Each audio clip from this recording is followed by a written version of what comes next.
আপনি যদি অবাক হবেন,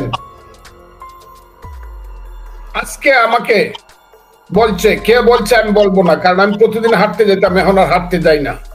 হাসিনার সময় মনে হইতো না, শেখ হাসিনার সময় যে আমি হাঁটতে গেলে আমার কোনো অসুবিধা, পার্কে সকালবেলা, কিন্তু আমি এখন 2 মাস যাবত পার্কে হাঁটতে যাই না। কেন যাই না এটা বলবো না। সেই পার্কের একজন মেয়ে আমাকে বলছে, মেয়ে না, সে আমার বোনের মতো, সে আমাকে বলছে যে আমরা 2জন মেয়ে আমরা আলাপ করতেছিলাম, হাঁটতেছিলাম, তখন বুরকা গায়ে দিয়ে আরো 2জন আসলো, আর 2জন ছেলে এসে বললো যে এখানে হাঁটতে হইলে কিন্তু কালকের থেকে হিজাব করে আসবে। এই যে শুরু হয়েছে যে ফুটবল খেলতে দিবে না, নাটক করতে দিবে না, গান গাইতে দিবে না, লালন অনুষ্ঠান করতে দিবে না, এই যে শুরু হয়েছে, এই যে বিশ্বাসঘাতকতা ইউনূস সরকার করতেছে মেয়েদের সাথে, তার উত্তর কি বাংলাদেশের নারীরা দিবে না, আমাদের মায়েরা বোনেরা দিবে না? আমি তো মা বোনদের মধ্যে কোনো ডিফারেন্স করি না। আমার যে মা নেকাব পরে, হেজাব পরে, সেও আমার মা, সে আমার বোন, সে আমার মেয়ে। আবার যে চুল খুলে সুন্দর করে আশ্রয়ে গিয়ে ফুটবল খেলে, সেও আমার মা এবং বোন। আবার যে বিশ্ববিদ্যালয়ে পড়ে বোরকা পরে, সেও আমার বোন মা। আবার যে বোরকা পরে না, সেও আমার বোন মা। এই যে নারীদেরকে এই দিকে আফগানিস্তানের দিকে ঠেলে দেওয়া হচ্ছে, আফগানিস্তানের মেয়েরা ক্লাস 5-এ বেশি পড়তে পারে না, এখন দেখছি তারা গোপনে এসে পাকিস্তানে লেখাপড়া করে। এই দেশটা কি এই মধ্যযুগের দিকে নিয়ে যাওয়ার জন্য 5ই আগস্ট হয়েছিল কিনা আমি আন্দোলনকারী সন্তানদেরকে জিজ্ঞাসা করতে চাই।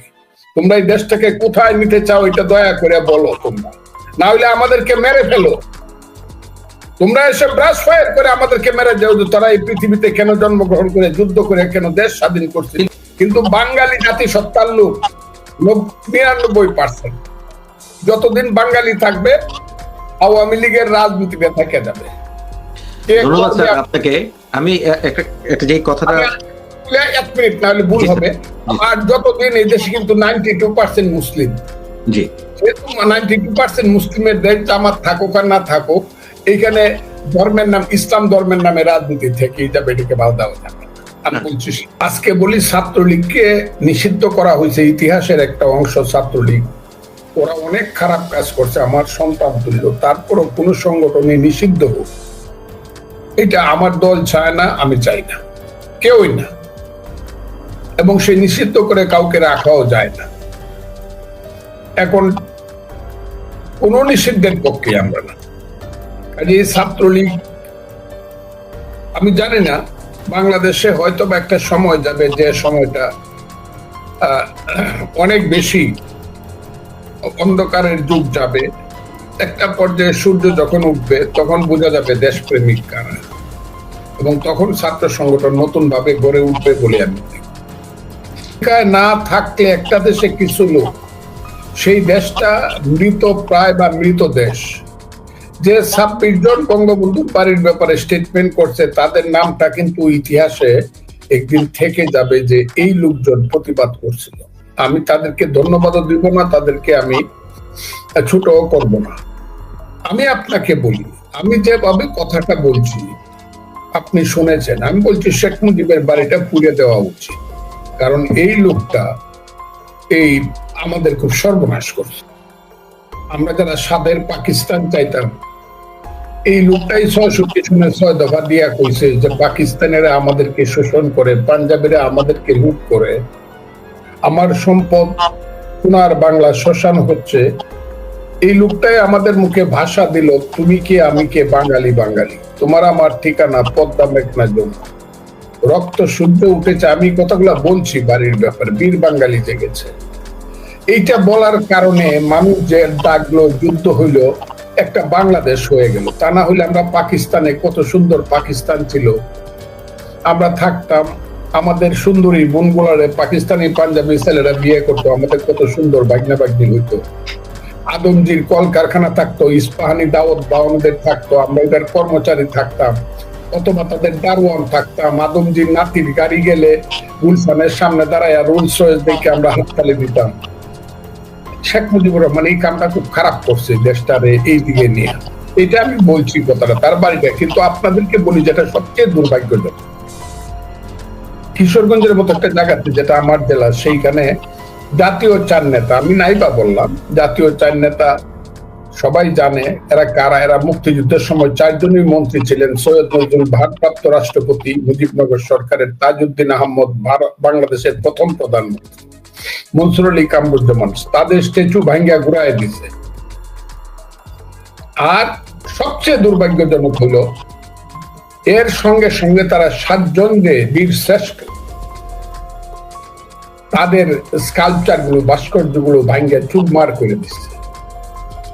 এই যে দুর্ভাগ্যজনক ঘটনা, তাইলে এই যে বলা হচ্ছে শেখ হাসিনার বক্তৃতার প্রতিবাদে অথবা বক্তৃতার প্রতিক্রিয়া এই দেশে তার বঙ্গবন্ধুর বাড়ি বা শেখ মুজিবের বাড়ি পড়ছে, এই কথাটা আসলে সত্য নয়, এটা হলো বাহানা। আসল কথাটা হলো এই বাহানাটাকে সম্বল করে মুক্তিযুদ্ধের সমস্ত চিহ্নকে দেশ থেকে উৎখাত করে দেওয়াই হলো তাদের আসল উদ্দেশ্য। এবং এই যে শুরু হয়েছে, এটা যে কবে শেষ হবে, এই যে কুপমন্ডু কথা, ধর্মের নামে এই যে অন্ধকারের দিকে জাতিকে নিয়ে যাওয়া, পৃথিবীর কোন মুসলিম দেশে, আমি বলছি মালয়েশিয়া থেকে ধরে ইন্দোনেশিয়া, পাকিস্তান থেকে ধরে তুরস্ক, মিশর, ইরান, ইরাক, এমনকি সৌদি আরব, মধ্যপ্রাচ্য, এমনকি সেন্ট্রাল এশিয়ার সমস্ত মুসলিম দেশ, উজবেকিস্তান, তাজিকিস্তান, সেখানে গেলে, উজবেকিস্তানে গেলে দেখা যায় সবচেয়ে উঁচু যে স্কাল্পচারটা সেটা হলো সম্রাট বাবরের, কারণ সে ওই দেশেরই সন্তান ছিল। সারা পৃথিবীতে মুসলিম দেশে ভাস্কর্য আছে, কেউ তো ভাঙ্গে না। আমরা এত বড়ই মুসলমান হয়ে গেলাম যে ওই দেশ থেকে বেশি আমরা সমস্ত ভাস্কর্য ভেঙে ফেলবো। মূর্তি আর ভাস্কর্যের ডিফারেন্স আমরা বুঝবো না। আমরা কেন এত কুপমণ্ডুক, অজ্ঞান, অধম কেন হইলাম, নরাধম কেন হইলাম, আমরা ভেঙে দিচ্ছি। শুধু তাই না, আমার সবচেয়ে খারাপ লাগছে কালকে মহিলা সমিতিতে যে নাটক হয়, গত 70 বছর পাকিস্তান আমল থেকে যে নাটক হয়, যেটা পৃথিবীতে কন্টেস্ট করে সারা পৃথিবী ব্যাপী, বিশেষ করে ভারতবর্ষের শ্রেষ্ঠ নাটক গুলা যে মহিলা সমিতিতে হয়, কালকে একদল লোক গেছে মহিলা সমিতির সমস্ত নাটক বন্ধ করে দিছে। মহানগর নাট্য মঞ্চের সমস্ত নাটক তারা বন্ধ করে দিছে, তারা লালনের গান বন্ধ করে দিছে, তারা সিনেমা অভিনেত্রীদের অভিনয় বন্ধ করে দিছে। এগুলো আপনারা জানেন না দূরে থেকে, এবং এগুলো অলরেডি হয়ে গেছে। কেউ আর এখন গান গায় না বাংলাদেশে, কেউ আর এখন বাংলাদেশে গান গাইতে পারে না। নাই আর এ নাই বাদাম তুইলা কোন দূরে যাও চইলা, ও কি গারিয়াল ভাই,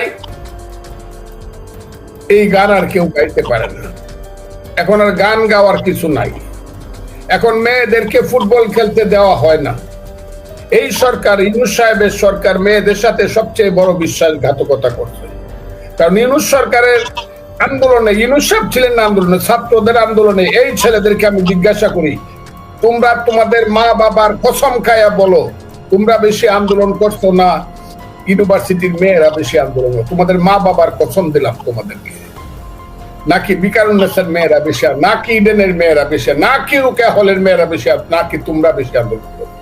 মেয়েরা তো আমি দেখছি বলছে, পুলিশের সামনে গিয়ে দাঁড়ায় বলছে আমার ভাইকে নিতে পারবে না, আমার বুকের উপর দিয়ে ট্রাক চালায় দাও। পুলিশ বাধ্য হয়ে আন্দোলনকারীকে ছেড়ে চলে গেছে। বিশ্ববিদ্যালয়ের স্ট্যাচুর সামনে দাঁড়ায় বলছে আমি বাবাকে বলে এসেছি, বাবা আমি যদি মরে যাই আমার লাশটা তুমি নিও না, যদি পর্যন্ত শেখ হাসিনার পতন না হয়। এই যে মেয়েরা, আমাদের সেই সবচেয়ে ভালো যে স্কুল বিকারুন্নেসা, সেই বিকারুন্নেসা 6 এর মেয়েরা রাস্তায় নেমে বলছে শেখ হাসিনার নামে বিরুদ্ধে স্লোগান দিছে। সেই মেয়েদেরকে অপমান করে এখন কি হচ্ছে, যে টিমটা হলো ভারতবর্ষের, ভারত উপমহাদেশের সবচেয়ে শ্রেষ্ঠ টিম, সেই টিমটাকে এখন ফুটবল খেলতে দেওয়া হচ্ছে। আমার কথাটা বুঝবার চেষ্টা করবেন। জি, এখন কোথাও মেয়েরা কোথাও খেলাধুলা করতে পারে না। কোন জায়গায় দাঁড়াবে বাংলাদেশে? গণতন্ত্র কতটুকু, মুক্তিযুদ্ধ কতটুকু, মানুষের পেটের ভাত পরনের কাপড় কতটুকু, মানুষের শিক্ষা চিকিৎসার অবস্থা কতটুকু তারা দিবে? 31 দফায় সব বলে দিছে, কিন্তু এটার বিরুদ্ধে স্টেট দাঁড়াইতে হবে। এবং একটা কথা আমি খুব ক্লিয়ার ভাবে বলতে চাই, আজকে কিন্তু মুক্তিযুদ্ধ মুক্তিযুদ্ধ মৃত্যুর মুখোমুখি, একদল ঘাতক চেষ্টা করতেছে মুক্তিযুদ্ধকে মেরে, আমি ঘাতক বললাম তাদেরকে, মুক্তি কালো শক্তি চেষ্টা করতেছে মুক্তিযুদ্ধকে হত্যা করার জন্য। এখানে বিএনপির যদি ভূমিকা না থাকে, আমার ধারণা বিএনপির ভূমিকা থাকা উচিত, আমি এর বাইরে আর কিছু বললাম।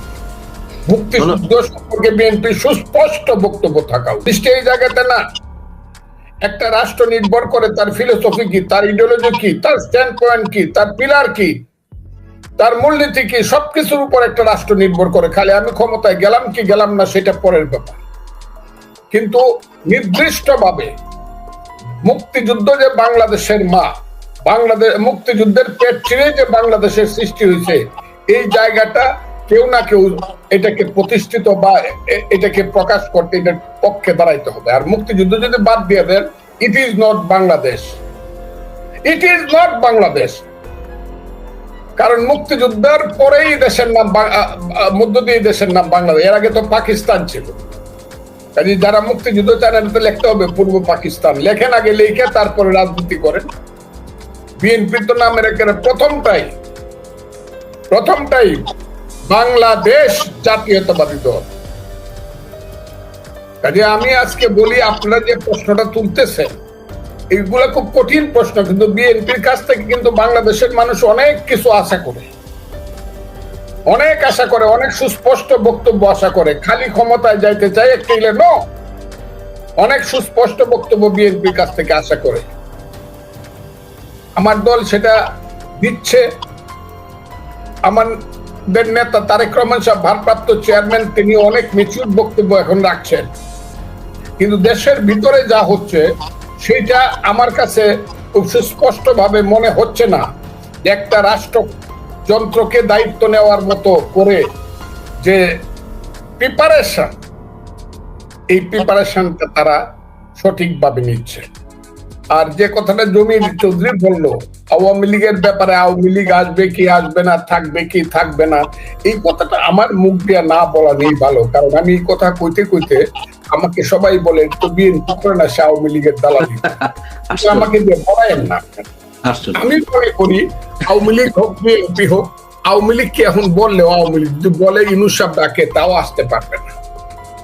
যদি আওয়ামী লীগ ইউনূস সাহেব সরকারের, আমি মনে করি না যে ইউনূস সাহেবের সরকার যেভাবে তাদের নিরপেক্ষতা হারিয়েছে, সেই ইউনূস সাহেবের সরকারের অধীনে কোনো নির্বাচন সঠিক হবে, এটা আমি মনে করি না। তারপরে আমি মনে করি যদি ইলেকশন হয় ইউনূস সাহেবের অধীনে বা নির্বাচন কমিশনের অধীনে, নির্বাচন কমিশনের আমি কিছু বলছি না, তাদের কোনো ত্রুটি আমি এখন পর্যন্ত পাইনি। যদি ইউনূস সাহেবের অধীনে কোনো ইলেকশন হয়, ফ্রি ফেয়ার ইলেকশন হইলে আওয়ামী লীগকে ডাকলেও আওয়ামী লীগ কতটুকু দ্রুত আসতে পারবে, যে কতটুকু তারা, তবে আমি সবসময় বলি মিস্টার জমির চৌধুরী, আওয়ামী লীগের রাজনীতি কিন্তু থেকে যাবে। কারণ এই দেশে আমরা যত কথাই বলি, বাঙালির সংখ্যা কিন্তু ৯৯%। বাঙালি জাতিসত্তার সংখ্যাটা হলো ৯৯%। আমরা বাংলাদেশি করছি, আমরা রাষ্ট্রীয় জাতিসত্তার অন্যদেরকে আমরা অ্যাকোমোডেট করার জন্য।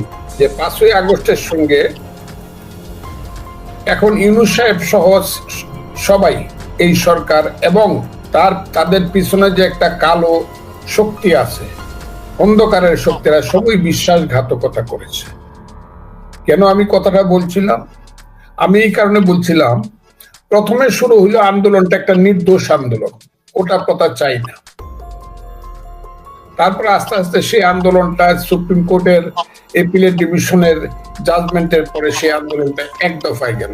এক দফায় এক দাবি, হাসিনা তুই কবে যাবি, এইটা ছিল মূল স্লোগান। এই স্লোগানটা শুরু হইল ১ আগস্ট থেকে। এক দফায় এক দাবি, হাসিনা তুই কবে যাবি। তাইলে এক দফায় এক দাবি, হাসিনা তুই কবে যাবি যদি হয়, তাহলে আমরা স্লোগানটা দিলাম কিন্তু কেন্দ্রীয় সরকারের বিরুদ্ধে। আমরা এমন কোন স্লোগান দিলাম না যেটা ৮৫-৮৬ সনে এরশাদের সময় দিতাম যে এক দফায় এক দাবি আমরা উপজেলা ইলেকশন মানি না, করতে দেওয়া হবে না। আমরা তো উপজেলা ইলেকশন করার জন্য কোনো স্লোগান দেই নাই, ইউনিয়ন পরিষদ স্থানীয় সরকার ইলেকশন করার জন্য স্লোগান। আমরা স্লোগানটা দিছি এক দফায় এক দাবি, হাসিনা তুই কবে, অর্থাৎ কেন্দ্রীয় সরকার কবে যাবি। কাজে কেন্দ্রীয় সরকারকে যেহেতু আমরা পরাজিত করে তাকে বিদায় করতে পেরেছি, এখন প্রথম ইলেকশনটা কি হবে? প্রথম ইলেকশনটা হবে কেন্দ্রীয় সরকারের ইলেকশন, জাতীয় সরকারের ইলেকশন। এটা তো বিশ্বাসঘাতকতা করতেছে তারা। এখন তো এই কথাগুলো বলতে হবে। তারা তো বিশ্বাসঘাতকের ভূমিকা অবতীর্ণ হয়েছে স্থানীয় সরকার ইলেকশনের কথা বলিয়া। কারণ স্লোগানটা ছিল এক দফা এক দাবি, হাসিনা তুই কবে যাবি। হাসিনা তো কেন্দ্রীয় সরকার, জাতীয় সরকার, কাজে জাতীয় ইলেকশন হবে। সারা জাতিকে গ্যাপের মধ্যে রাখিয়া, সারা জাতিকে আপনি সরকার বিহীন রাখে আপনি স্থানীয় সরকার ইলেকশন করছেন।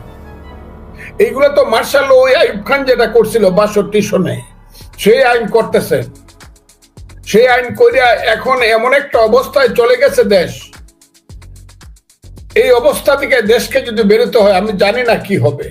আপনি তাদেরকে ফেসিস্ট বলেন, আমি তাদেরকে ফেসিস্ট এখনো বলতেছি না। ফেসিস্ট হওয়ার জন্য যোগ্যতা লাগে না। আমি এদেরকে